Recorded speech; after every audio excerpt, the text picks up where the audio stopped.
अर्थशास्त्र, इकोनॉमिक्स, ये एक ऐसा शब्द है जो हम रोज सुनते हैं, है ना? पर क्या हम सच में इसकी गहराई को, इसके मूल सिद्धांतों को समझते हैं?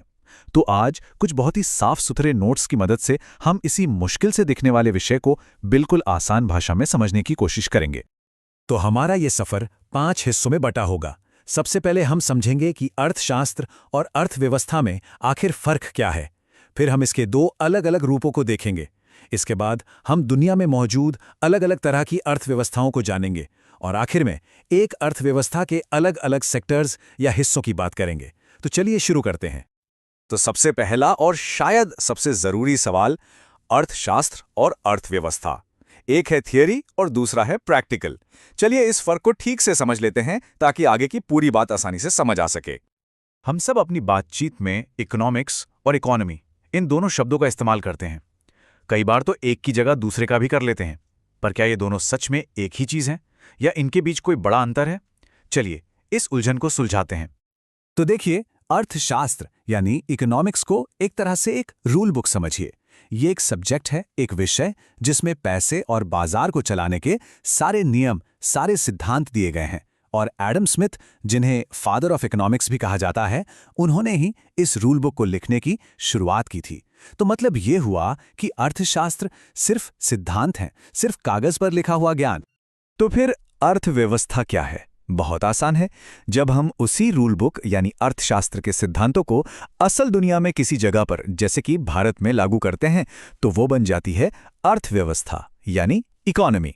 तो सीधा सा फर्क है, अर्थशास्त्र है थ्योरी और अर्थव्यवस्था है उस थ्योरी का प्रैक्टिकल एप्लीकेशन।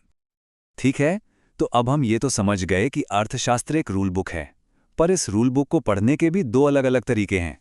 एक जिसमें हम जूम इन करके चीजों को देखते हैं और दूसरा जिसमें हम जूम आउट करके बड़ी तस्वीर देखते हैं।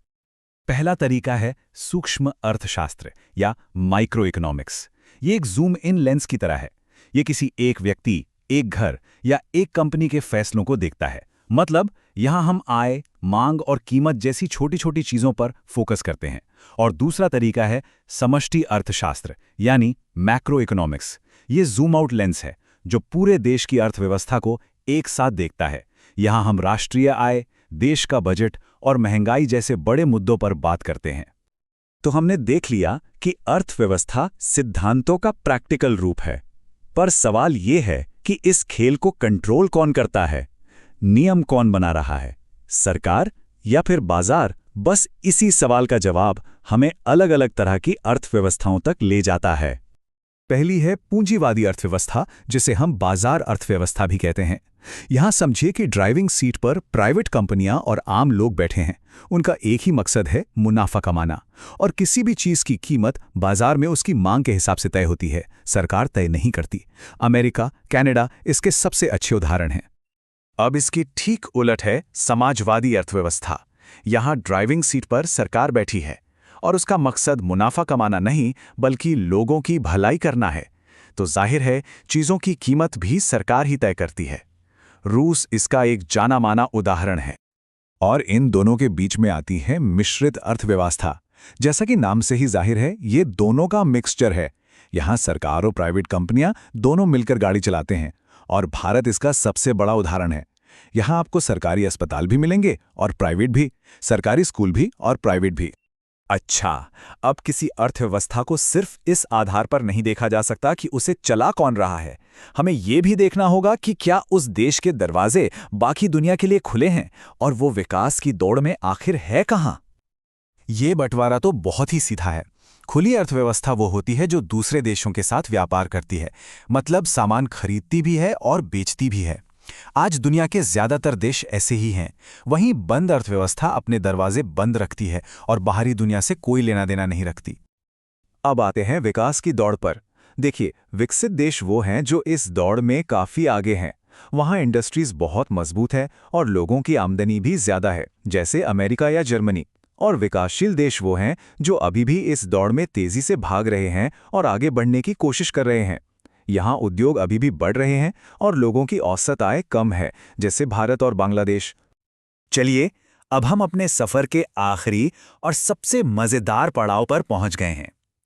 अब हम किसी भी अर्थव्यवस्था के इंजन को खोलकर देखेंगे कि उसके अंदर आखिर कौन-कौन से हिस्से हैं और वो काम कैसे करते हैं। सबसे पहला और सबसे बुनियादी हिस्सा है प्राथमिक क्षेत्र। इसका सीधा ताल्लुक प्रकृति से है, जैसे खेतीबाड़ी, खदानों से खुदाई या मछली पकड़ना। ये बाकी उद्योगों को कच्चा माल देता है, इसीलिए इसे अर्थव्यवस्था की रीढ़ भी कहा जाता है। इस क्षेत्र में काम करने वालों को रेड कॉलर वर्कर्स कहते हैं, क्योंकि उनका काम शारीरिक मेहनत वाला होता है। और ये आंकड़ा आपको चौंका सकता है। भारत में आज भी लगभग 50% से ज्यादा लोग अपनी रोजी रोटी के लिए इसी प्राथमिक क्षेत्र पर निर्भर हैं। लेकिन जब बात कमाई की आती है तो कहानी थोड़ी अलग हो जाती है। लेकिन जब हम देश की कुल कमाई यानी जीडीपी को देखते हैं तो तस्वीर पूरी तरह से पलट जाती है। जिस क्षेत्र में 50% से ज्यादा लोग काम कर रहे हैं, वहां से देश की कमाई में सिर्फ 16% का योगदान आता है। असली कमाई तो 54% के साथ सर्विस सेक्टर से आ रही है।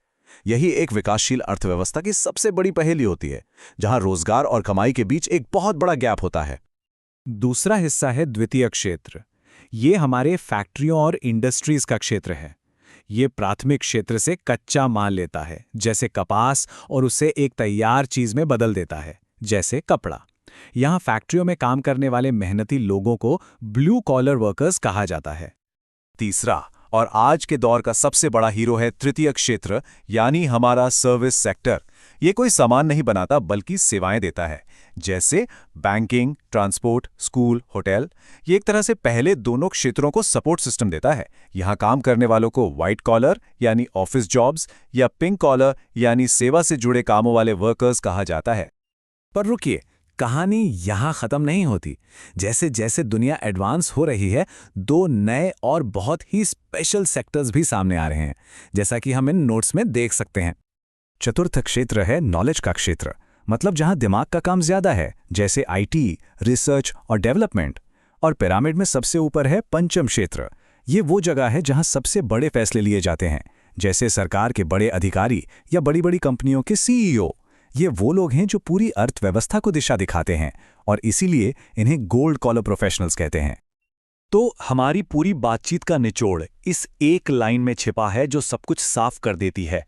अर्थशास्त्र का सक्रिय रूप ही अर्थव्यवस्था है। जब तक रूल बुक के नियम असल जमीन पर नहीं उतरते, तब तक उनका कोई मतलब नहीं है। असली खेल तो मैदान में ही होता है। और यहीं पर मैं आपको एक बड़े सवाल के साथ छोड़कर जाना चाहता हूं। हम किताबों में इतने सारे सिद्धांत और मॉडल पढ़ते हैं, लेकिन जब इन्हीं सिद्धांतों को असल दुनिया की उलझी हुई अर्थव्यवस्था पर लागू किया जाता है, तो क्या नतीजे हमेशा वैसे ही आते हैं जैसी हम उम्मीद करते हैं? शायद नहीं। और शायद यही बात अर्थशास्त्र को इतना दिलचस्प और ज़रूरी विषय बनाती है। इस सफ़र में साथ देने के लिए आपका बहुत बहुत धन्यवाद।